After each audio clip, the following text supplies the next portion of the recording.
নমস্কার। আজকের প্রতিবেদন দোকানের সাজসজ্জা। দোকানে ভালো পণ্য আছে কিন্তু বিক্রি কম। সমস্যা হতে পারে দোকানের সাজসজ্জায়। প্রথমে দোকান পরিষ্কার উজ্জ্বল রাখুন। একই ধরনের পণ্য এক জায়গায় সাজান। বেশি লাভের পণ্য চোখের সামনে উচ্চতায় রাখুন এবং প্রতিটি পণ্যের দাম স্পষ্টভাবে লিখুন।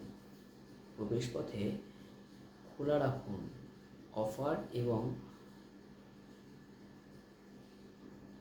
বিভিন্ন দ্রব্যাদির জন্য আলাদা কর্নার তৈরি করুন এবং ক্যাশ কাউন্টারের পাশে ছোট ছোট পণ্য রাখুন, যেটা আপনাকে তাড়াতাড়ি গ্রাহককে দিতে সুবিধা হবে।